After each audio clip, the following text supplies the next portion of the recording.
বাংলাদেশ এবং বাংলাদেশের বাইরে পৃথিবীর বিভিন্ন প্রান্তে যে যেখান থেকে চ্যানেলে দেখছেন আপনাদের সকলকে সাদর আমন্ত্রণ তৃতীয় মাত্রা দেখবার জন্য। সাম্প্রতিক নানা বিষয় নিয়ে আলোচনার জন্য আমার সঙ্গে স্টুডিওতে রয়েছেন আমার বায়ে বসা আছেন বাংলাদেশ চেম্বার অফ ইন্ডাস্ট্রিজের সাবেক প্রেসিডেন্ট এবং ট্রাস্ট ব্যাংকের সাবেক পরিচালক, এর বাইরেও বিভিন্ন ব্যবসায়ী বডির তিনি সভাপতির বা প্রেসিডেন্টের দায়িত্ব পালন করেছেন মিস্টার শাহিদুল ইসলাম হেলাল। আমার ডানে রয়েছেন বাংলাদেশ প্লাস্টিক দ্রব্য উৎপাদনকারী ও রপ্তানিকারক অ্যাসোসিয়েশনের পরিচালক এবং এক্সক্লুসিভ ক্যান লিমিটেডের ব্যবস্থাপনা পরিচালক সৈয়দ নাসির। স্বাগত আপনাদের দুজনকে তৃতীয় মাত্রায়। মিস্টার নাসির, আপনাকে বিশেষভাবে আপনি প্রথমবারের মতো তৃতীয় মাত্রায়। ফেব্রুয়ারি মাসে জাতীয় সংসদ নির্বাচন হবার কথা এবং একটা ট্রানজিশনাল ফেজের মধ্য দিয়ে বাংলাদেশ যাচ্ছে এবং রাজনীতি, অর্থনীতি, সমাজ সব জায়গায় এক ধরনের অস্থিরতা বা অনিশ্চয়তা অনেকের মধ্যেই আছে। মিস্টার হেলাল এগুলোকে কয়েনাইজ করেছেন বিভিন্নভাবে, কখনো অনিশ্চয়তা, কখনো আরও নানা শব্দ বিভিন্ন সময় ব্যবহার করেছেন। সো নির্বাচনের সময় নির্ধারিত হয়েছে। আজকের দিনে দাঁড়িয়ে একজন ব্যবসা বাণিজ্যের সঙ্গে একেবারে নিবিড়ভাবে যুক্ত ভেতরকার মানুষ হিসেবে আপনার পরিস্থিতিটা কী দেখছেন? কতখানি আস্থা ফিরে পাচ্ছেন যে একটা প্রসেসের মধ্যে বাংলাদেশ ঢুকছে, না শঙ্কার কোনো জায়গা আছে? না, শঙ্কার তো জায়গা আছেই। আমরা ব্যবসার আমি যে ফিল্ডে কাজ করি, আমি পলিটিক্স আমাকে কনফিউজ করে, সুতরাং খুব একটা মনোযোগ ওখানে দিই না। তবে এখন নানান বন্ধুবান্ধব কনফিউজ করে, প্রভাবিতও করে। প্রভাবিত শুনে বা পেপারে দেখে বা আপনার কথা শুনে আমরা একটা ডিসিশন নিই। কিন্তু ব্যবসা বাণিজ্য, অর্থনীতি তো রাজনীতির একটা প্রভাব আছে। না, ডেফিনেটলি। এই জন্যই আমি আগে এখানে বলতাম যে আমরা আনসার্টেনটিতে ছিলাম, আতঙ্কে ছিলাম। আজকে আমি বলতে চাই আমরা গার্জিয়ানলেস, আমাদের ব্যবসায়ীদের কিন্তু অভিভাবক নেই।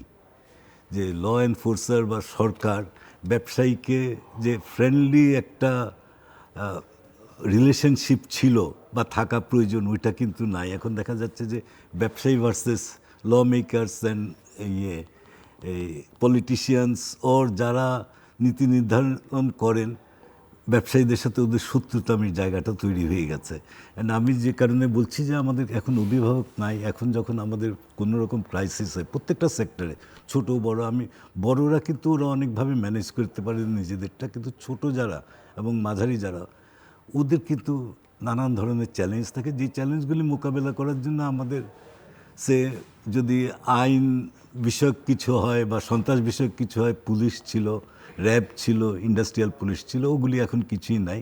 তাছাড়া ওই এলাকার হয়তো একটা এমপি ছিল, ওর একটা হেল্প নিয়ে কোনো রকম যদি এই চাঁদাবাজির পরিস্থিতিতে পড়ি, আমরা ওটা কোনোভাবে সলভ করতে পারতাম। এখন কিন্তু আমাদের ওই রকম কোনো একটা জায়গা নেই।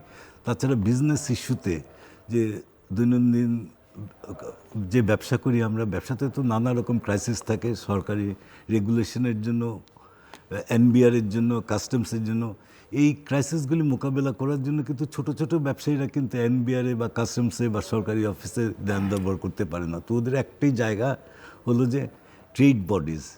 তো ট্রেড বডিজ কিন্তু এখন একদম ইনঅ্যাক্টিভ হয়ে গেছে, ইনক্লুডিং দ্য মাদার বডি যে এফবিসিসিআই, যেখানে যে আমরা আমাদের কথাগুলি বলতে পারতাম, সরকারি অফিসের সাথে দেন দরবার করা যেত, নেগোশিয়েট করা যেত, ওইটা একদম বন্ধ হয়ে গেছে। যে কারণে যেটা হচ্ছে যে আমরা কিন্তু আমার জীবনে এতদিনে কখনো দেখি নাই যে কথায় কথায় হরতাল, কথায় কথায় রাস্তা বন্ধ, যে কোনো দাবিতে, ইভেন বিজনেস ইস্যুতে দাবিতে হঠাৎ করে বললো যে চিটাং পোর্টে অপারেশন বন্ধ। তা আমরা মাল পাঠাবো, পট করে মালটা পাঠানো বন্ধ হয়ে গেল, আবার বললো যে না ওইটা খুলেছে।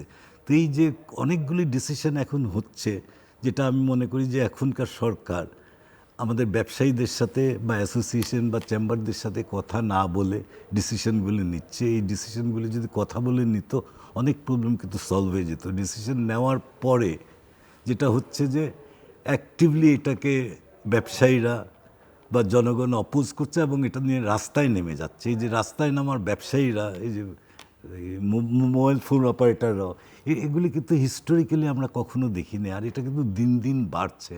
কোন জায়গায় থামবে এটা নিয়ে কিন্তু আমরা ভীষণ চিন্তায় আছি।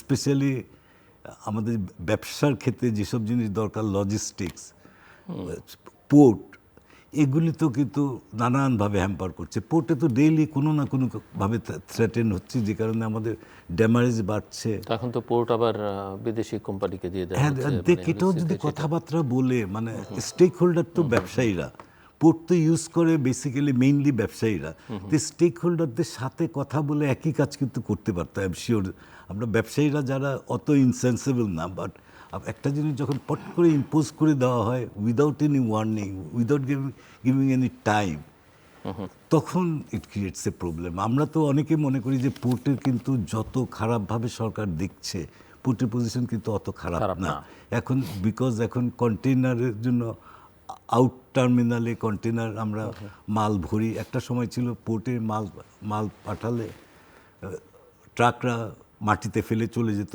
বৃষ্টিতে ভিজছে, কোনো শেড ছিল না, আর পোর্ট একদম জ্যাম ছিল। এখন যখন কন্টেইনার ইয়ার্ডগুলি বাইরে নিয়ে গেছে, আমরা কিন্তু উই আর কোয়াইট সিকিউরড, মালগুলি রেখে আমরা শান্তিতে থাকতে পারি। আর যেমন চিটাগং পোর্টে তো আরও মেজর প্রবলেম আছে যে Chittagong port probably one of the only port in the world যেটা ইনস্যুরড না। আমি আমার মাল চিটায় পাঠালাম, ওটা যদি চুরি হয়ে যায়, নষ্ট হয়ে যায় বা মিসপ্লেসড হয়ে যায়, নো ওয়ান ইজ রেসপন্সিবল, মানে আমার উপরওয়ালা ছাড়া আর কোনো ভরসা নেই। ইভেন ইন্টারনাল ট্রান্সপোর্টেশনেও কিন্তু কোনো ইন্স্যুরেন্স নাই। আমি আমার ফ্যাক্টরি থেকে ধরেন ঢাকার থেকে মাল পাঠালাম চিটায়, যদি এটা পথে চুরি হয়, আমার কিন্তু কাউকে এটার কিন্তু কোনো ইন্স্যুরেন্স নাই। তো আজকাল এগুলি কিন্তু ইমপ্রুভ করেছে, ইন্স্যুরেন্স না থাকলেও আগে আমরা ওপেন ট্রাকে মাল পাঠাতাম, এখন ক্লোজ ট্রাকে মাল পাঠাই। আই থিঙ্ক যত খারাপ আমরা পোর্টের পজিশন বলেছি, খরচা বেড়েছে, দ্যাট ইজ ট্রু, যেটা অল সেক্টরে বেড়েছে, শুধু পোর্টকে দিয়ে দোষ দিলে হবে না। কিন্তু এফিসিয়েন্সি ওয়াইজ পোর্টের ইন্টারনাল এফিসিয়েন্সি আমি মনে করি, আমি প্রায় 30 বছরের বেশি পোর্ট ইউজ করছি, মানে 30 বছর আগে যা ছিল তার থেকে অনেক ইমপ্রুভ করছেন, এবং ইমপ্রুভ করার অনেক ফ্যাসিলিটিস আছে। আমার মনে আছে 2008-এ যখন তত্ত্বাবধায়ক সরকার ছিল, একজন মেজরের নাম আমরা শুনতাম, মেজর নাসির, মনে আই ফরগট দ্য নেম। উনি 12 দিন যে একটা জাহাজ যদি টার্ন অ্যারাউন্ড করতো, ওটা 4 দিনে এনেছে ইন 2 months টাইম। ডিস্ট্রিবিউটার এবং পোর্টের লেবার সবাইকে কিন্তু স্ট্রিমলাইন করে দিচ্ছে। উনি তো লোকদেরকে নিয়ে জেলখানায় ভরে নাই, জাস্ট একটা স্ট্রিমলাইন করে দিচ্ছে একটা সুস্থভাবে। উনি যতদিন ছিল আমরা তো ওনার নাম এখনও মনে করি। তো এইটা কিন্তু পসিবল, ইটস নট ইম্পসিবল। আমাদের লোকেরাও কিন্তু পোর্টটা চালাতে পারে, বাট পোর্টের কোন কোন জায়গায় প্রবলেম আছে, স্পেসিফিক প্রবলেম কিন্তু ব্যবসায়ীরা জানে, আমলারা জানে না। কিন্তু ডিসিশনগুলি নিচ্ছে আমলারা, knowing half of the story. হয়তো আমার আপনার টকশো শুনে হয়তো একটা ডিসিশন নিচ্ছে, আসলে ওইটার ভিতরে অনেক ডেপথে যাওয়ার অনেক কিছু আছে। তো আর ব্যবসায়ীদের এখন নেগোসিয়েশন পাওয়ারটা চলে গেছে, যারা অনেক বড় বড় ব্যবসায়ীরা অ্যারেস্টেড হয়ে গেছে, ওর পলিটিক্যালি ইনক্লাইন্ড ছিল, যাদের যে ভয়েসটা ছিল, ভোকাল পয়েন্ট, ওইটা নেই। যেমন প্রথম আলোতে একটা হলো, গোল টেবিল বৈঠক হলো, ওখানে খুব সুন্দর সুন্দর কথা বলেছে, সব বড় বড় ব্যবসায়ী ছিল, কিন্তু ওদের প্রবলেম আর আমাদের ছোটোখাটো প্রবলেম কিন্তু অনেকটা আলাদা। ছোট মাঝারি অনেকটা আলাদা। ওইটা কিন্তু অ্যাসোসিয়েশন চেম্বার, মাঝারি। ওখানে যেমন একটা জিনিস আমার খুব ভালো লেগেছে, সরকারি আমলা, ইপিবির ভাইস চেয়ারম্যান, উনি নিজে মূল্যায়ন করেছেন। যে আমরা যেটা দেখেছি যে ইভেন যখন আমি সিআইপি ছিলাম, তখন বলতো যে সিআইপি হলে আপনি বিদেশে গেলে আপনাকে আলাদা একটা মূল্যায়ন করবে এম্বাসিতে, ওটা কিন্তু কোনোদিন হতো না। আমার মনে আছে অনেক আগে একটা মেলাতে গেছি, একটা দেশে, আমি দেশের নাম বলছি না, তো ওখানে অনেকগুলো দেশ ছিল, 20-25টা দেশ ছিল, বাংলাদেশ, অস্ট্রেলিয়ার পরে বাংলাদেশের ফ্ল্যাগ ছিল, উঠছিল। ওটা দেখে আমাদের খুব ভালো লেগেছে, বাংলাদেশি ফ্ল্যাগ একটা এত বড় একটা মেলাতে আসছে। এবং মেলাতে যখন কনফারেন্স রুমে গেলাম, প্রায় প্রত্যেকটা দেশের অ্যাম্বাসেডার অ্যান্ড কমার্শিয়াল কাউন্সিলর ছিল, আমাদের ছিল না। তো দ্যাট ওয়াজ ভেরি ডিস্টার্বিং। মেলার শেষে ইউজুয়ালি যেটা হয় যে আমরা মেলার শেষে যেসব মাল থাকে অল্প পয়সায় বেচে দিয়ে চলে আসি, কেউ এসে নিয়ে যায়। তা আমরা কয়েকজনে মিলে 3-4 জন বললাম যে আমাদের মালগুলি অ্যাম্বাসিতে দিয়ে যাই, কিন্তু ওরাই ইউজ করতে পারবে, হোম ডেকোর আইটেম। অ্যাম্বাসেডার সাহেবকে ফোন করলাম, উনি বলে ঠিক আছে আপনি পাঠিয়ে দেন। তা আমাদের জন্য পাঠানো, আমরা যে মালটা ফ্রি দিতে যাচ্ছি, কিন্তু এই মূল্যায়নটা কিন্তু দেখলাম ইপিবির ভাইস চেয়ারম্যান করছিল, যে কমার্শিয়াল কাউন্সিলরদের রোলটা কি, আর অনেক বেশি প্রোঅ্যাক্টিভ হতে হবে।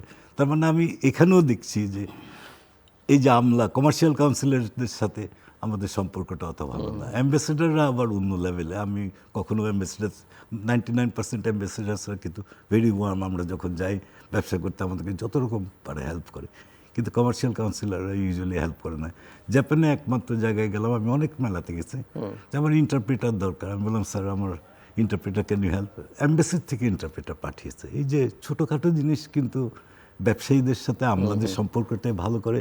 আর আমলাদের সাথে যদি ব্যবসায়িক সম্পর্ক ভালো হয়, নিয়ম কানুন কিন্তু একটা সিস্টেমে চলে। এখন তো হচ্ছে কি একটা রুল করে দিচ্ছে, জানেও না একটা করলে যে আমাদের কোথায় অসুবিধা হবে ব্যবসায় ফাইনাল ডিটেলসটা আপনারা জানার কথাও না। এই আলাপ আলোচনাটার মনে সময় এসছে এখন। They have to treat us as their children, ওরা গার্জিয়ান হিসাবে কাজ করা উচিত, বাট প্রপারলি আমাদের কথা শুনে।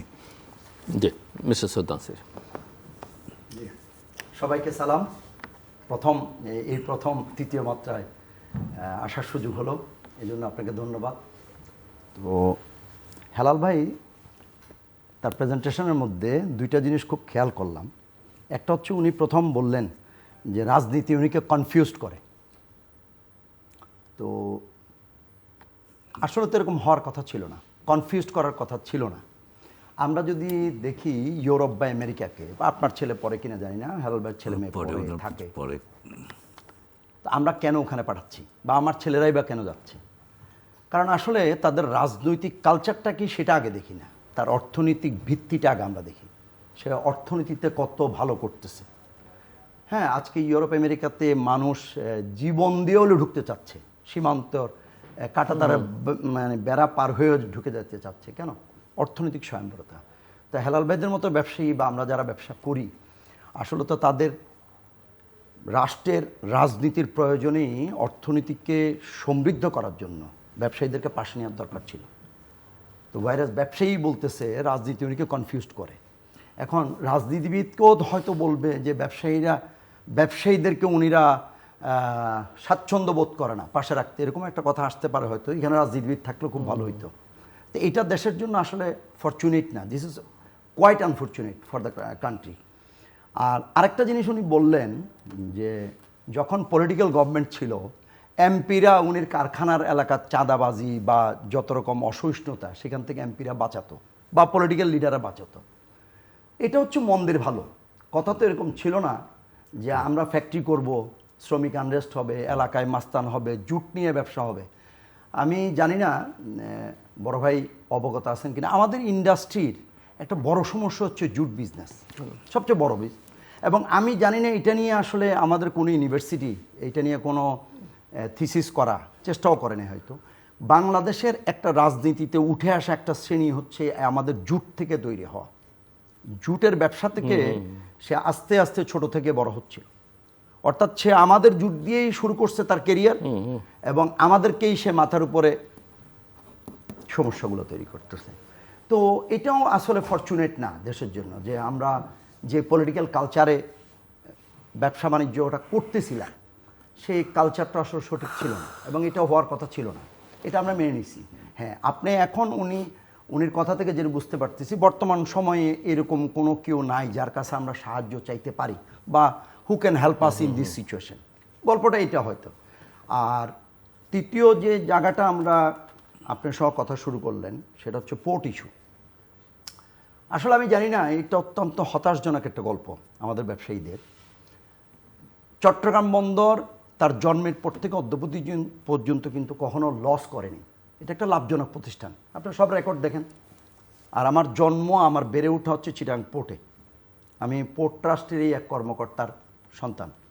তা আমরা ছোট থেকেই দেখে এসেছি, হ্যাঁ, পুরো দেশের মধ্যে যে ইনএফিসিয়েন্সি আছে, যে অদক্ষতা আছে, বা জ্ঞানের যে সীমাবদ্ধতা, গভর্নেন্সের যে দুর্বলতা, সেটা পোর্টে আছে, এটা অস্বীকার করার কিছু নেই। কম। তাহলে আমাদের সচিবালয়ে যে অদক্ষতাগুলো আমরা দেখছি, আমরা যদি বলি তাহলে সচিবালয় আমরা বিদেশিদেরকে এনে দিয়ে দিই, এটা তো যুক্তি হতে পারে না।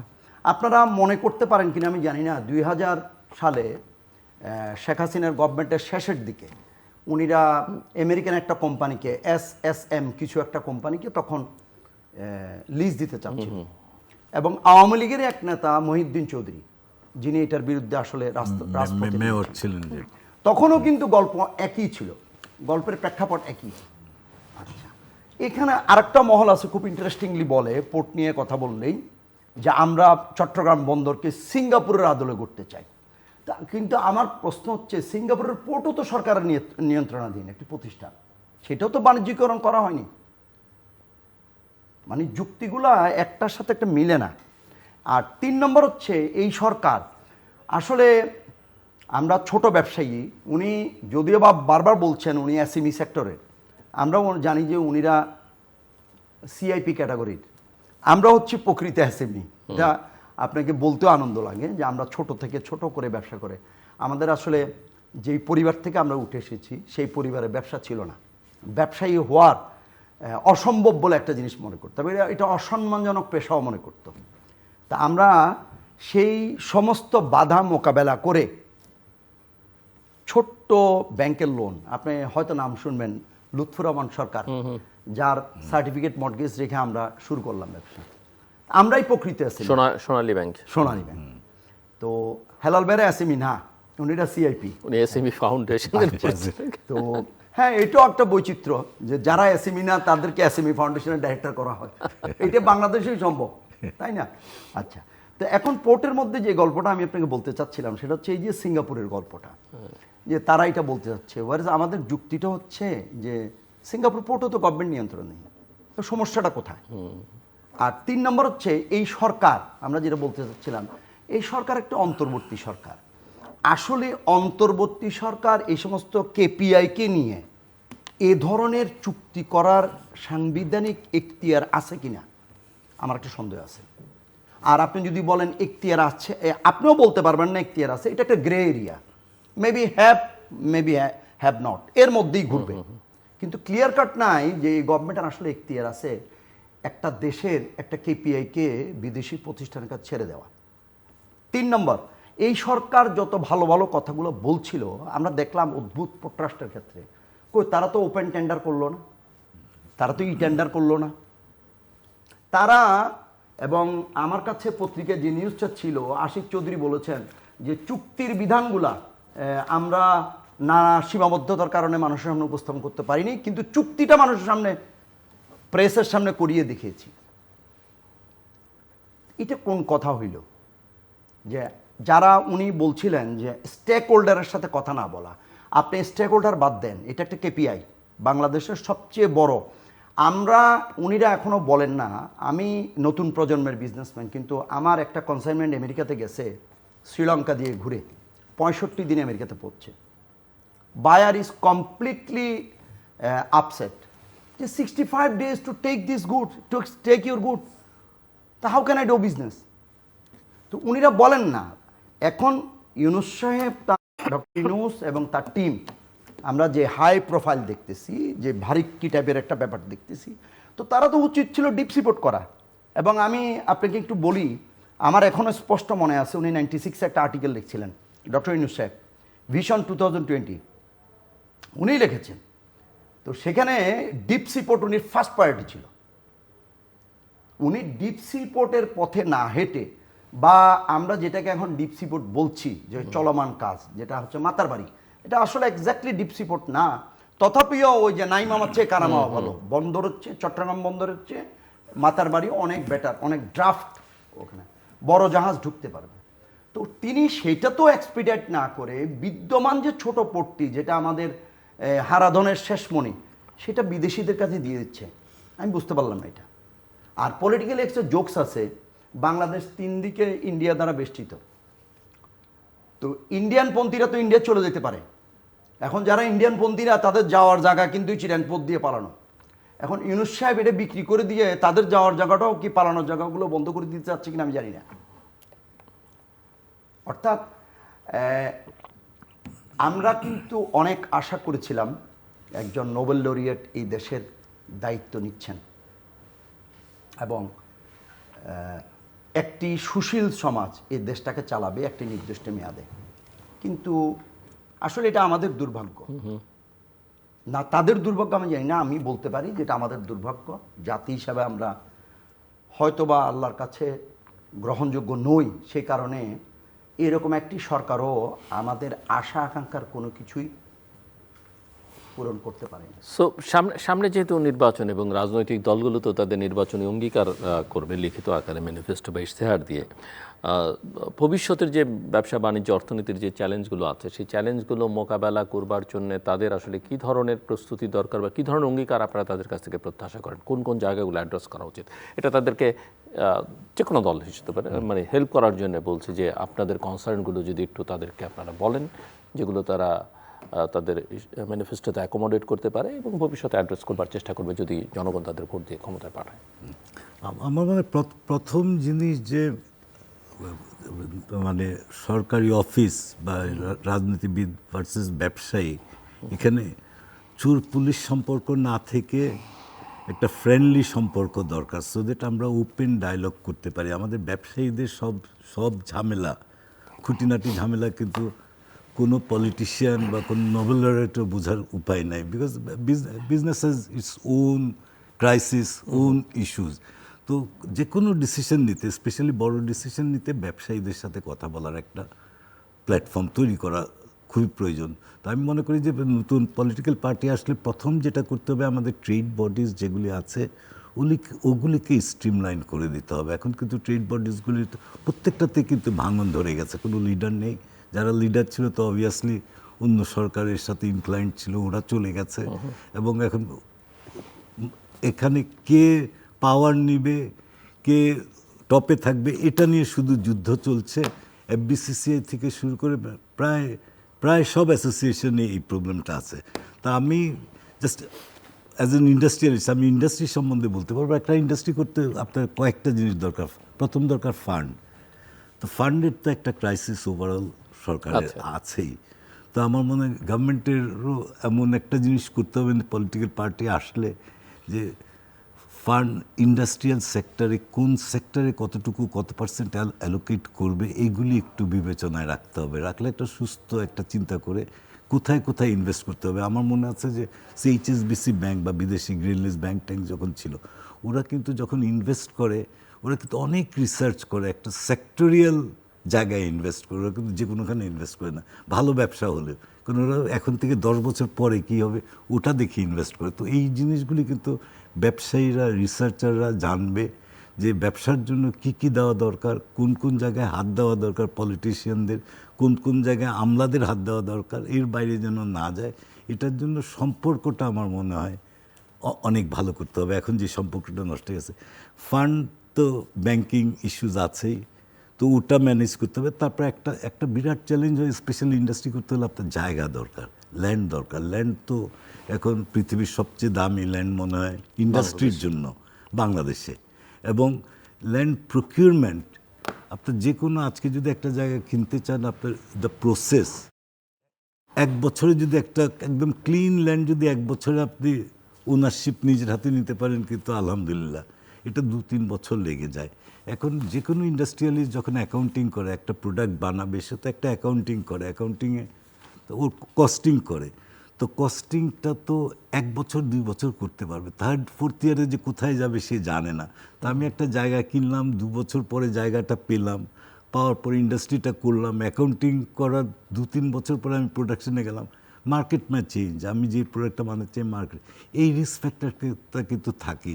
এই কারণে এখন ব্যাংক এবং ক্লায়েন্ট মানে যারা ইন্ডাস্ট্রিয়ালিস্ট, ওরা একদম হাত মিলিয়ে কাজ করা দরকার। যেটা এখন বাংলাদেশ ব্যাংক মনে এখন ওই ওয়েস্টার্ন ওয়ার্ল্ডের মতো কীভাবে অ্যাসেস করবে, লোন ডিফল্ট হওয়ার আগে কোথায় ধরতে পারে, এগুলি নিয়ে মনে কাজ করছে। That will help. এটা কিন্তু হেল্প করবে শুধু না ডিফল্টার না, ব্যবসায়ীদেরকেও হেল্প করবে। বিকজ একটা ব্যবসায়ী থেকেও ইন্ডিকেটর দিবে যে হ্যাঁ you are going in wrong direction, তোমার এটা করা দরকার। কারণ আমি ব্যাংকে থাকতাম, আমি অনেক বছর ব্যাংকের ইন্ডিপেন্ডেন্ট ডাইরেক্টর ছিলাম, দেখতাম যে অনেক বিজনেস, ভালো বিজনেস ব্যাংক ফান্ডিং করেছে, কিন্তু শেষে যে অল্প টাকার জন্য ওয়ার্কিং ক্যাপিটালের শর্টেজ। কারণ ওয়ার্কিং ক্যাপিটাল ও যেই এস্টিমেটে করেছে, ধরেন আমার 1 কোটি টাকা ওয়ার্কিং ক্যাপিটাল লাগবে, 1 বছর আগে আমি প্ল্যান করেছি, এখন কোনো কারণে ইন্টারন্যাশনাল মার্কেটে ওই প্রোডাক্টের দাম বেড়ে গেল, র মেটেরিয়ালের দাম বেড়ে গেল, নানান কারণ হতেই তো পারে। তা আমার সেল বাড়লো, আমার ওয়ার্কিং ক্যাপিটালটা বেশি দরকার। তখন কিন্তু because of the limit given by the bank, অত ফ্লেক্সিবল না, আমাকে ওই ওয়ার্কিং ক্যাপিটালে আটকে দেয়। তো ওয়ার্কিং ক্যাপিটালে আটকালে ব্যবসা আমার তো- ব্যবসাগণ। আর একটা যে কোনো ইন্ডাস্ট্রি কিন্তু গ্রোথ 10 to 15% করতেই হবে ইচ ইয়ার, কারণ আপনার ইনফ্লেশন এবং আপনার স্যালারি ওয়েজেস এক্সপেন্সেসটাকে মিট করার জন্য। এটা করার জন্য হয় আপনার প্রোডাক্ট ডাইভার্সিফিকেশন করতে হবে, আর নাইলে you have to go for expansion. তার মানে আপনি ইনভেস্ট করতে হবে ইন সাম ফর্ম, হয় from the profit or from banking. তো এই ব্যাংকের সাথে সম্পর্কটা ফান্ডের জন্য, land, then comes utility, electricity and gas. এটা তো একটা বিরাট প্রবলেম। তো এই প্রবলেমটা নিয়ে তো সব আপনার এখানে সারাদিন রাত বলা হয়, কিন্তু কোনো কাজ হচ্ছে না। আমরা যে আমলে গ্যাস ইলেকট্রিসিটির সবচেয়ে খারাপ অবস্থা ছিল 2008-10, এখন কিন্তু ওর থেকে যে খুব বেশি একটা ভালো হয়েছে আমরা বলবো না, কিন্তু ওর থেকে 3 ডাবল দাম বেড়ে গেছে এটা বলবো। তো আপনি দাম বাড়াচ্ছেন, আমার কস্ট অফ প্রোডাকশন বাড়িয়ে দিচ্ছেন, কিন্তু আমাকে কোয়ালিটি দিচ্ছেন না। আর এইসব এই যে ইলেকট্রিসিটির কথা আমরা যখন বলি, অনেক কিন্তু হিডেন জিনিস আমরা ব্যবসায়ীরাও বলতে ভুলে যাই। কারণ আজকাল যত সব মেশিন, উনি যে মেশিন ইউজ করে বা আমরা যেসব মেশিন ইউজ করি, সবগুলি কিন্তু কম্পিউটারাইজড, আইসি রিলেটেড। ওগুলি কিন্তু they are not ready to take sudden jerk, যে পট করে ইলেকট্রিসিটি চলে গেল আবার আসলো, এতে দেখা গেল আমার মেশিনের ভিতরে বহু পার্টস নষ্ট হয়ে গেছে। ইনফ্যাক্ট একটা সময় বিইআরসিকে আমরা বলতাম যে আমরা ইলেকট্রিসিটি ডিপার্টমেন্টকে এগেনস্টে কেস করতে চাই for the damage that they are causing us. আমরা তো ওদেরকে টাকা দিচ্ছি, ডিমান্ড নোট দিচ্ছি, সার্ভিস চার্জ দিচ্ছি, ফিস দিচ্ছি, কিন্তু তুমি আমার তো জিনিসপত্র নষ্ট করে দিচ্ছ। এই যে হিডেন এক্সপেন্সেসগুলি, এটাও কিন্তু একটা বিরাট জিনিস। দেন আমাদের প্রবলেম আছে লেবার প্রবলেম, স্কিল লেবারের জন্য বা কীভাবে লেবারকে ইয়ে করা যায়, এই পলিটিক্যাল গভর্নমেন্ট আসলে এইগুলি আমার মনে হয় করা ভীষণভাবে প্রয়োজন। আর লজিস্টিক সম্বন্ধে উনি তো কিছু বললেনই, এটা তো এক্সটার্নাল লজিস্টিকও আছে। কিছু দেশে যেমন আমেরিকা এখন 60 days লাগে, ইন্ডিয়ার থেকে গেলে 40 দিন লাগে। মানে এই যে ডাইরেক্ট জাহাজ নেওয়া ইন্ডিয়া বা থেকে অনেক কম লাগে, অনেক কম 40 দিন। লাগে। They have a deep seaport, they have a 3 deep seaport. এবং It ডাইরেক্ট takes যায়, 27 days. আমাদের ট্রান্সশিপমেন্ট করতে হয়। তো এই লজিস্টিকটা দেখতে হবে। ইভেন ইন্টারনাল, আমার মনে আছে একটা সময় আমরা ঢাকা চিটাগাং 5 ঘন্টায় ট্রাক পাঠাতাম, এখন 10, 12, 14 ঘন্টা কোনো আগামাথা নেই। যদিও একটা জিনিস ভালো যে ট্র্যাক করা যায়, ট্রাকটা কোথায় আছে, আগে ওটা করা যেত না, এটা করা যায়, কিন্তু টাইম তো বাড়ছে। তো এগুলি কিন্তু সব কস্ট বাড়াচ্ছে। তো এই সবগুলির দিকে কিন্তু দেখতে হবে, এবং দেখার জন্য আমার মনে হয় পলিটিশিয়ানরা বা আমলারা অ্যাসোসিয়েশন চেম্বারের সাথে কথা বলে এগুলি করতে হবে। কারণ নাইলে এখন হচ্ছে কি বড় বড় গ্রুপরা যে ওদের সাথে কথা বলছে এনবিআর চেয়ারম্যানের সামনে বসে বা এই গোল টেবিল বৈঠক করে, প্রথম আলোতে বসে বা আপনার এখানে বসে বড় বড় কথা বলে ওদেরটা করে ফেলছে, কিন্তু ছোটদের বেলায় কিন্তু কিছু করতে পারছে না। জি মিস্টার নাসির। আসলে কতগুলো বিষয় আছে, একটু যদি সময় দিয়ে বা বুঝাতে পারার যোগ্যতাটাও থাকতে হয়। আমি জানি না, আমি একটা কঠিন বিষয় নিয়ে আপনার সাথে কথাগুলো বলতে চেষ্টা করে দেখি। কারণ হেলাল ভাই যে জায়গাগুলো অ্যাড্রেস করছে, সত্যি আমাদের ইন্ডাস্ট্রির জন্য ছোট ছোট কথাগুলো, যে আমাদের বিদ্যুৎ, আমাদের গ্যাস, আমাদের পোর্ট। আর আমি যদি একটু ওভারঅল গল্পটা বলি, যেমন একটু আগে আমি এই গভর্নমেন্টের ব্যর্থতার কথা বললাম, আমাদের অপ্রাপ্তির কথাটা আপনার সামনে তুলে ধরতে বললাম, কিন্তু গভর্নমেন্ট তো এটা তো চলে যাবে, তো কার কাছে গিয়ে পড়ছি? তিনি কি আমাদের কাছে অচেনা কোনো কেউ? তিনি তো অচেনা না। আমরা তাদেরকে দেখেছি দুইটা। এখন তাদের থেকে আমরা তখন কি পেয়েছিলাম, এখন ওইবার কি পাবো? তাহলে এই অর্থাৎ আমরা আসলে কি ওই আমাদের একবারে চটুল কথা যেটা বলে পোড়া কপালি, আমরা আসলেই মনে হয় পোড়া কপালি, যে এই গভর্নমেন্টটা আজকে 2 বছর আমরা তেমন কিছুই পেলাম না। এখন যেটা আসছে তারা আমাদেরকে কি দিবে জানি না। উনি পত্রিকায় মনে হয় তারেক রহমান সাহেব বললেন, ক্ষমতায় গেলে বিএনপি মেগা প্রকল্পে যাবে না। মাথা ব্যথার জন্য কি মাথা কেটে ফেলতে হবে? আপনি দুর্নীতি থেকে বাঁচার জন্য প্রকল্পই বন্ধ করে দিবেন? এটা এক সেন্সে বলবে আসলে কি দেশে মেগা প্রজেক্ট দরকার ছিল, কিন্তু আমরা মেগা প্রজেক্টের কিছু বেনিফিট কিন্তু পাচ্ছি। আমি গত 15 বছরের টার্মটাকে, রেজিমটাকে কখনো জাস্টিফাই করব না। এটা বাংলাদেশে একটা অস্বাভাবিক ব্যাপার ছিল, একটা অসুস্থ রাজনীতি লাস্ট 15 ইয়ার্স। এটা পুরো দেশ, পুরো জাতি এটা সাফার করবে। কিন্তু আসলে উনিকে তো এখন আমরা তাড়িয়ে দিলাম বা বাধ্য করলাম চলে যেতে। তার বিকল্প হিসাবে আমরা কাকে পাচ্ছি? মানে আমরা কি ওই একটা গল্প শুনতাম, ফ্রাই প্যান টু ফায়ার, আমরা আগে উনুনের উপরে ছিলাম, এখন কি চুলার ভিতরে ঢুকে যাচ্ছি? উনির কথাটা, উনি মেগা প্রকল্প নিবে না, আসলে তাহলে দেশের ভবিষ্যৎ কি, দেশ কিভাবে আগাবে? প্রথম আলোতে যেই গোল টেবিল মিটিংটা হয়েছে সেখানে লিড নিউজ ছিল পণ্য রপ্তানি বৈচিত্র্যে ভিয়েতনাম মডেল।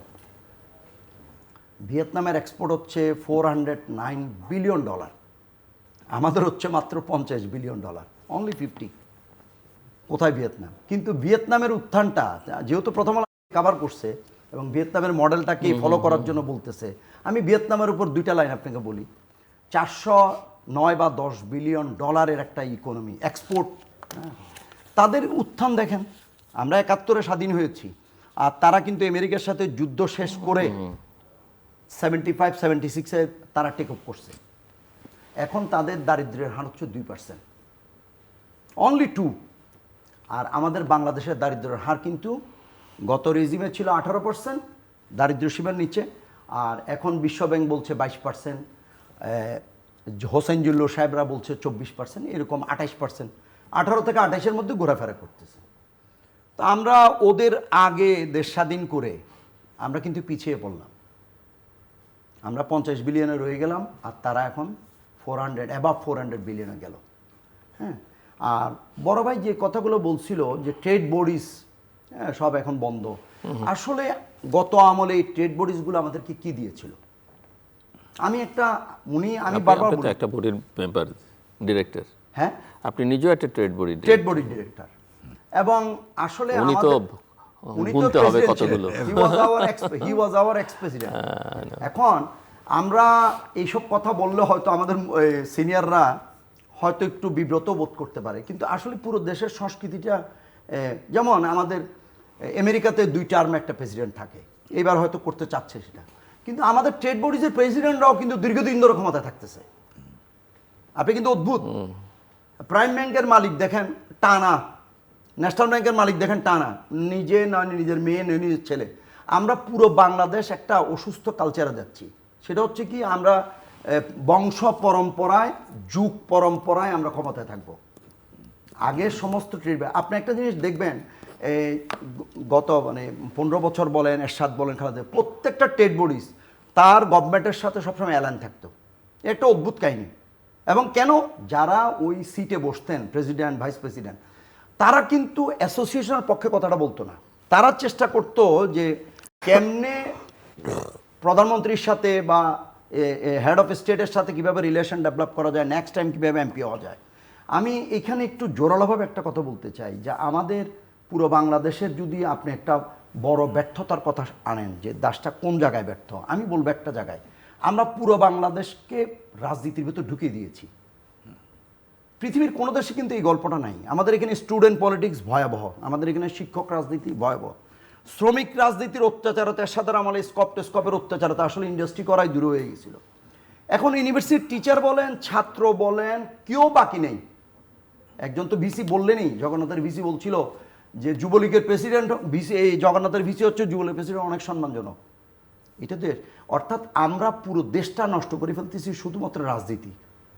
হ্যাঁ, এবং এই যে ট্রেড বডিজগুলা, আগে একটা বাজেট হইতো, প্রতি বছর বাজেট দিত, প্রত্যেকটা ট্রেড বডিজ বাজেটের পক্ষে কথা বলতো, আর বিরোধী দল সাথে সাথে বাজেটের সাথে সাথে লেগে যেত যে গণবিরোধী বাজেট। এটা একটা ফ্যাশন, অ্যাবসলিউটলি ফ্যাশন। তো কোনো ট্রেড বডিজ, আওয়ামী লীগ আর আমার যতগুলো ট্রেড বডিজ ছিল, প্রত্যেকটা ট্রেড বডিজকে একটাও গভর্নমেন্টের বিরুদ্ধে কথা বলছিল, বলেনি, because of their own chair and become MP target. প্রত্যেকেই কিন্তু তার, হ্যাঁ, হেলাল ভাইরা ডিফারেন্ট, উনিকে আমরা অনেক দিন ধরে দেখেছি, বিভিন্ন ট্রেড বডিজে ছিলেন, কিন্তু উনির মধ্যে ওই পলিটিক্যাল, উনি তো শুরুতেই বলছেন রাজনীতি উনিকে প্রভাবান্বিত করে না, বরঞ্চ রাজনীতি উনিকে কনফিউজ করে। It's a very good statement in one sense, আর আরেক সেন্স এটা আসলেই ভালো না। এখন আমাদের এই ট্রেড বডিজগুলো কিন্তু আমরা যেটা বলছি, যে এখানে আজকে বাংলাদেশের সমস্যাগুলোর পিছনে আপনি আরেকটা জিনিস খেয়াল করবেন কিনা আমি জানি না, এই আমাদের বাংলাদেশের বর্তমানে নজরুল ইসলাম মজুমদার বলেন, সালমান এফ রহমান বলেন, যারাই ব্যাংকের মালিক, এস আলম আমার চিটাঙের, এরা সবগুলোই কিন্তু একসময় সোনালী ব্যাংকের বরাত ছিল, জনতা ব্যাংকের বরাত ছিল। তারা ওখানে গিয়ে কিন্তু সার করে লোন নিত।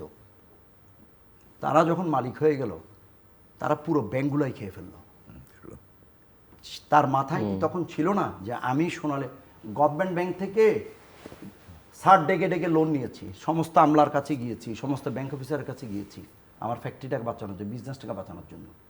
কিন্তু আমি যখন ব্যাংকের মালিকানা পেলাম, আমি ব্যাংকের স্টাফগুলোর সাথেই বা কী ব্যবহার করছি, আর টোটাল দেশের অর্থনীতির সাথেই বা কী আচরণ করছি। আজকে এস আলমের কাজের মেয়ের নামেও লোন আছে, নজরুল ইসলাম মজুমদারের ড্রাইভারের নামেও লোন আছে, তাই না? 5টা ব্যাংক তো হচ্ছে, সমন্বিত হচ্ছে। তো ভাগ্যক্রমে হয়তো বেঁচে গেছে ন্যাশনাল ব্যাংক, যেটার অবস্থা আরও খারাপ ছিল। কিচ্ছু নাই ব্যাংকগুলোতে। আপনি 6 লাখ বা 7 লাখ কোটি টাকা খেলাফিন বলছে, আপনি অবগত আছেন যে বাংলাদেশে এখন খেলাফিন 6 লক্ষ বা 7 লক্ষ, যেটা আমাদের বিতরণকৃত লোনের প্রায় 35%, বেশি। হ্যাঁ, এবং এর 60% গুটি কয়েক 100-3 লোকের হাতে চলে গেছে। এবং এই শেখ হাসিনার সময়ে সবচেয়ে আমি গত রেজিমের যে গল্পটা আপনাকে, যে $234 বিলিয়ন, এই হোসেন জিল্লুররা বলছে যে $234 বিলিয়ন এই বাংলাদেশ থেকে তারা নিয়ে গেছে। এবার শেখ হাসিনা কেমনে নিল? এই সমস্ত ব্যবসায়ীদেরকে নিয়ে গেলাম। আসলে আমি ব্যবসায়ী, যেহেতু ব্যবসায়ী পরিচয় দিতেই হয় ব্যবসায়ী, কিন্তু পারিবারিকভাবে আর কি আমরা, আমার 14 গোষ্ঠীর হিস্ট্রিতে আমরা কোনো কেউ ব্যবসায়ী ছিল না। এবং বাংলাদেশের একটা শ্রেণীর মানুষ আপনি দেখবেন ব্যবসায়ীদেরকে পছন্দ করে না। আপনার এটা ফিল করেন কিনা জানি না। যেমন আমি যখন ব্যবসায়ী হিসেবে বিয়ে করতে গেলাম, কোনো চাকরিজীবী তো তার মেয়ে বিয়ে দিল না। এবং ইভেন যখন আমি ব্যবসায়ীর মেয়েকে বিয়ে করতে গেলাম, ব্যবসায়ীর মেয়েকে এই তরুণ উদ্যোক্তার কাছে এবং ব্যাংক লোন নিয়ে শুরু করা উদ্যোক্তার কাছে মেয়ে বিয়ে দিতে অস্বীকৃতি জ্ঞাপন করলো। এবং আমি আপনাকে দুষ্টামি করে বলি, আমি আমার মেয়েরও বিয়ে দেওয়ার সময় আদৌ ব্যবসায়ীকে বিয়ে দিব কিনা এটা সন্দেহ আছে। কারণ আমাদের ব্যবসায়ীদের মধ্যে চরম একটা ঘাটতি, সেটা হচ্ছে নৈতিকতার ঘাটতি। এটা দুর্ভাগ্য। এটা আমি একাধারে ব্যবসায়ী হিসেবে কথা বলছি, আবার একাধারে ব্যবসায়ী নৈতিকতা নিয়ে কিন্তু বড় প্রশ্নবোধক চিহ্নটা উপস্থাপন করছি। তো এটা একটা প্যারাডক্স, এটাকে আমি ডিফাইন করতে পারবো না, এটা প্যারাডক্স আকারেই থাকতে হবে। কারণ আসলেই তো আমরা কোনো ভালো চরিত্র না। শাহিদুল ইসলাম লাল, নৈতিকতা কোন কোন জায়গায় আঘাত করলেন? নৈতিকতা যখন নিয়ে বললেন, আমার তখন মনে হলো আমি যখন প্রথম ব্যবসা শুরু করে আমার জীবনে কখনো স্বপ্নও ভাবি নাই যে কাউকে যে ঘুষ দিতে হবে। এবং কিছু বেশ কয়েক বছর এটা ছাড়াই ব্যবসা করেছি, কিন্তু ইন্ডাস্ট্রি করে কিন্তু আর পারি নাই। তো আপনি বলেছেন অনেকবার বলেছি, কিন্তু আমি নিজে যত খারাপ হয়েছে ওর জন্য যত খারাপ লাগে। আমি এটাও আপনাকে কয়েকবার বলেছি, আমি যে ইয়াং একটা জেনারেশনকে চাকরি দিতে তো খুব ভালো লাগে যে এত লোককে চাকরি দিচ্ছি, কিন্তু এর মাঝে অনেককে কিন্তু আমি কারাপশনে ঢুকিয়ে দিচ্ছি। এখানে ঘুষ দিয়ে আসো, এখানে দিয়ে আসো, ওখানে দিয়ে আসো, তো ওদেরকে কারাপশনে ঢুকিয়ে দিই। এটা এমন একটা সাইকেল, উনি যেটা বললো এখান থেকে বের হওয়া খুবই ডিফিকাল্ট। এবং পলিটিক্যাল কমিটমেন্টই পারবে। আর বিজনেসে যে পলিটিক্যাল ডিসিশনগুলি যে বিজনেসকে ক্ষতি করে, এটা কিন্তু শাইনিং এক্সাম্পল আমাদের জুট ইন্ডাস্ট্রির কিন্তু কোনো ডিসিশন কোনো সরকার ইকোনমিক্যালি নেয়, কমার্শিয়ালি চিন্তা করে নেয়, সব কিছু নিয়েছে কিন্তু পলিটিক্যাল ডিসিশন। যে একটা মিল ধরেন স্টার জুট মিল সিরাজগঞ্জে, ওখানে লোকদের চাকরি নাই, মিলটা বন্ধ, মিলটা চালালে কোনোদিন প্রফিটও হবে না, চালানোর উপযুক্ত না, কিন্তু সরকার এসে চালালো কারণ ওই এলাকায় কোনো জুট মিল, কোনো এমপ্লয়মেন্টের জায়গা নেই। তো মিলটা চালিয়ে এমপ্লয়মেন্ট কিছু হলো, কিন্তু আগে যা লস করতে হয়েছে তো অনেক বেশি লস করেছে। তো এরকম কিন্তু প্রত্যেকটা জুট মিলের ক্ষেত্রে স্পেশালি, বিকজ জুট মিলটার যে লেবার ইউনিয়ন ছিল, আমার এটাও মনে আছে যে আদমজি জুট মিলের লেবার লিডাররা জুট মিনিস্ট্রির কে মিনিস্টার হবে ওটা ডিসাইড করতো। পলিটিক্যাল পার্টিরা একটা ডিপার্টমেন্টকে বন্ধ করতো, সে আফটারনুন ডিপার্টমেন্ট, 10,000 লোককে কিছু টাকা দিত, বেতন পেত, কিন্তু সরোয়ার্দী উদ্যানে এসে বক্তৃতা শুনতে আসতো। তো এইভাবে তো কমার্শিয়ালি তো বিজনেস চলে না। এবং এই যে কিছু জিনিস পলিটিশিয়ানরা ব্যবসার জন্য ডাইরেক্টলি ক্ষতি করে। আমরা দুজনই প্লাস্টিকের বিজনেসে আছি, তো প্লাস্টিক সম্বন্ধে আমাদের মোটামুটি একটা আইডিয়া আছে।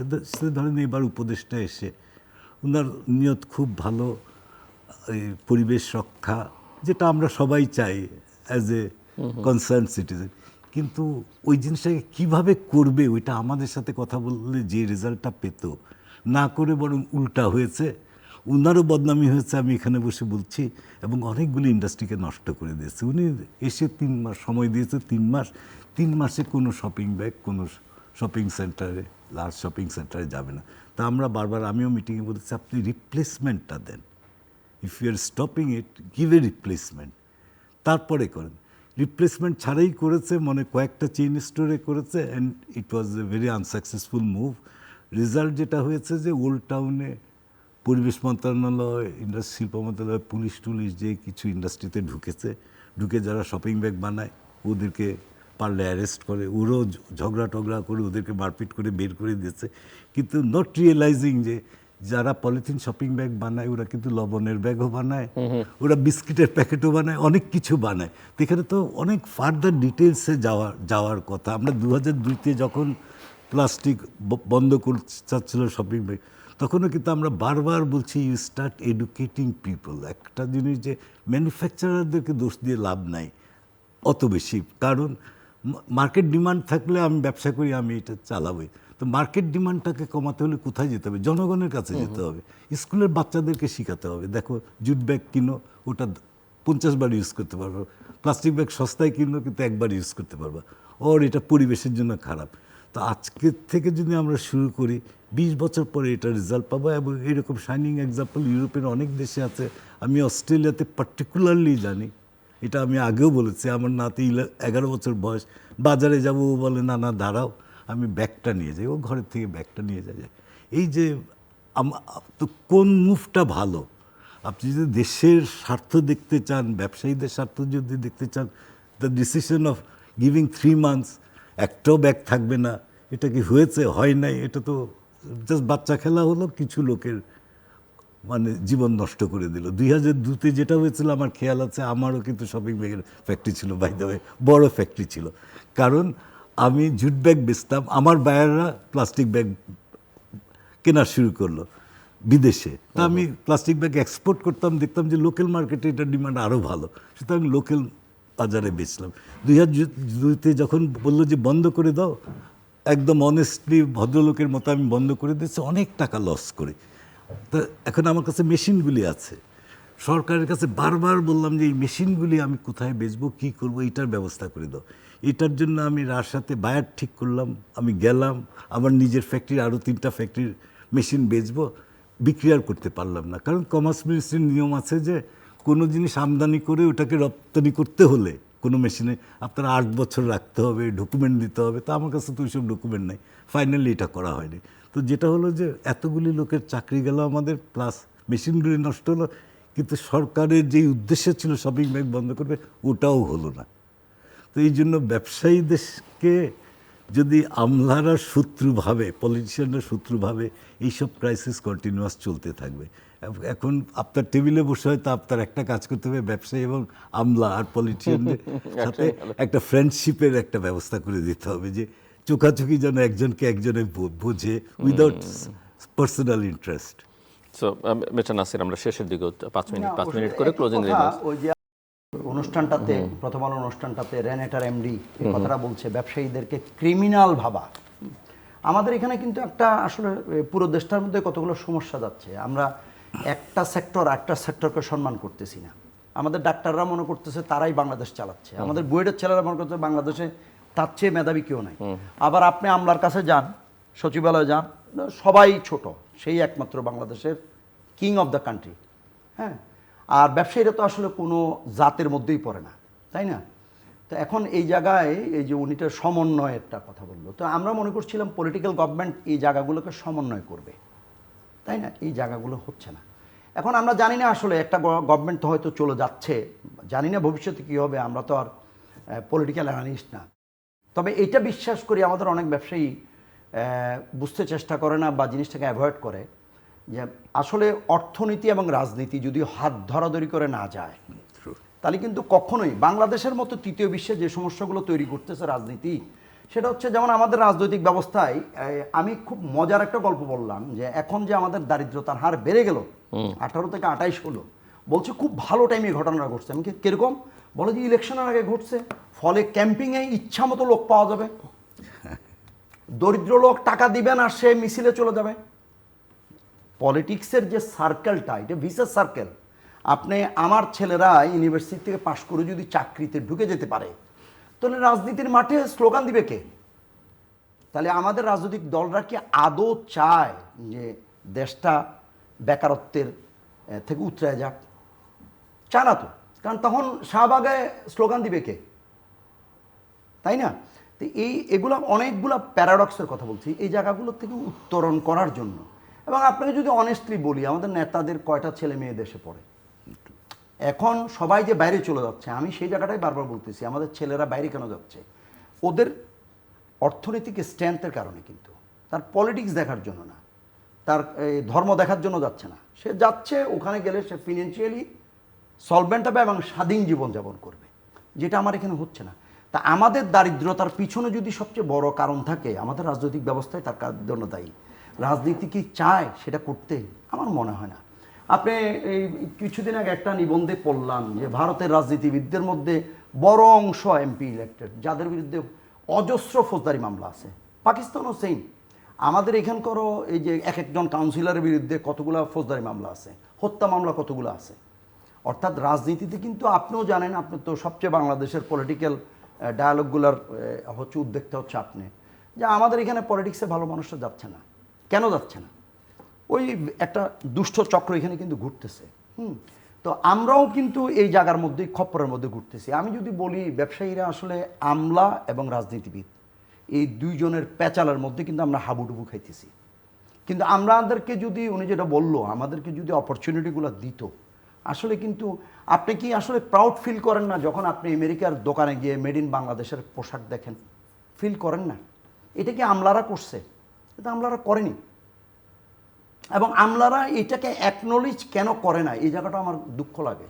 কারণ আমলারাও তো বিদেশে যায়, সে দেখছে না। আজকে চায়না সারা পৃথিবীতে, সে কি আমলা দিয়ে সারা পৃথিবী দখল করছে? না তো, সে তো বাণিজ্য দিয়ে সারা পৃথিবী দখল করছে। চায়নার টোটাল স্ট্রেংথ কি? তার ব্যবসা। সারা পৃথিবীর বিজনেস হাব হচ্ছে চায়না। তো আমরা কি বাংলাদেশকে আজকে ভিয়েতনাম যেটা পেরেছে, যে চায়নার পরে কিন্তু সবচেয়ে উদীয়মান অর্থনৈতিক ফোর্স হচ্ছে ভিয়েতনাম, আমরা কিন্তু সেই জায়গাটার অনেক সুযোগ নিতে পারতাম। আমাদের যেই পরিমাণ শ্রমশক্তি, আমরা যেটাকে চিপ লেবার বলি, আসলে এটা চিপ লেবার না, আমরা এটাকে বলতে পারি যে availability of the labour, efficiency নাই। তো আমাদের এফিসিয়েন্সি নাই, সেই জায়গাগুলা, সেটার জন্য আমরা দায়ী না তো, এটার জন্য আমাদের লিডাররা দায়ী। আমি সে জায়গাটাই বলছিলাম, আমরা জানি না যে আমরা দিনের শেষে কিন্তু ফ্রাই প্যান থেকে ফায়ারে ঢুকতেছি কিনা, এটাও জানি না। আর একটা ছোট জিনিস বলি, না বললেই নয়, আপনি এখন ফুটপাতে কিন্তু হাঁটতে পারবেন না। যেই পরিমাণ হকার, আপনি গ্রামে গঞ্জে কিন্তু এখন লোক পাবেন না, সব ঢাকায় চলে আসতেছে। কারণ অর্থনৈতিক অবস্থা কিন্তু ভালো না। এই যে 10% লোক বিগত 1.5 বছরের মধ্যে দারিদ্র সীমার নিচে নেমে গেছে।